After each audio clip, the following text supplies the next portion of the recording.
Hello, everyone. I'm Colleen Russell-Rawlins. It's a privilege to have been selected as the Interim Director of Education of the Peel District School Board at such an important time in our children's education and in the school board's history. I'm bringing this message to you today from the Central Board Office, which is situated on Treaty 13A of the Mississaugas of the Credit First Nation.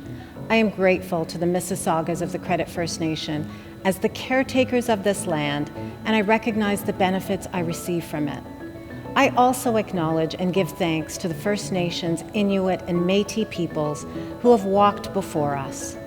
This land continues to be home for First Nations, Inuit, and Métis peoples, many of whom are students in Peel schools.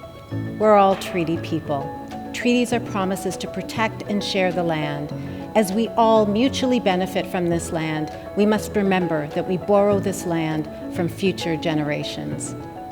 In today's message, I'd like to share how we will work together moving forward and our priorities for reopening schools. Even though I have just started, I've sincerely appreciated learning about your accomplishments and stories of student success across the district. It is my goal that by working together in classrooms, departments, communities, and in the boardroom, we can create an education system where every person knows they matter, every experience is honored, and your identity does not dictate your experience in school or your outcome. Let's ensure all of our schools and classrooms are places where every student is respected, inspired, and engaged in their learning, and has the confidence to pursue their dreams. It's fair to say we also have significant work to do, both individually and collectively, to achieve that vision.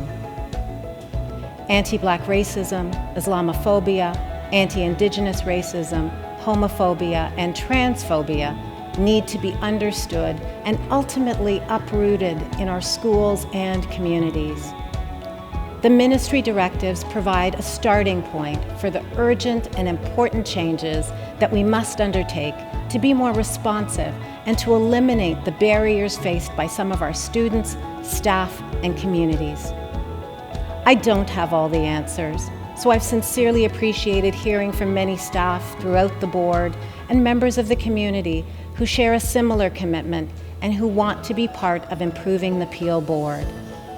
You have my commitment that I will do everything I can to ensure changes have positive, long-term impacts for all students, families, and the community, particularly members of Black, African, and Caribbean communities, and others who have felt excluded and have been underserved.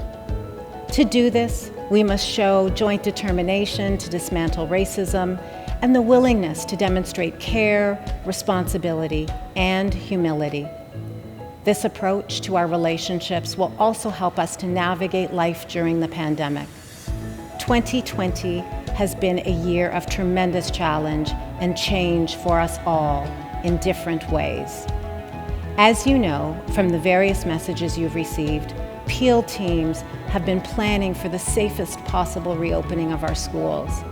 Our reopening plans will be shared with staff, families, and students very shortly, and will include answers to many of the questions that you have top of mind right now. As we enter this new school year, we're focusing on health and well-being, respectful relationships, and our commitment to equity. We also support staff and families by working closely with Peel Public Health, as well as unions and associations, to make informed, evidence-based decisions in alignment with the directions from the Ministry of Education. Resources will be provided by the Peel Board's mental health teams and community agencies to support us as we work to rebuild our sense of community after an extended time apart. There is no limit to what we can achieve collectively if we have the courage to listen, learn, and act with an open mind and heart. I wish you a safe and healthy and happy summer. I look forward to connecting with you again. Until then, stay safe and well.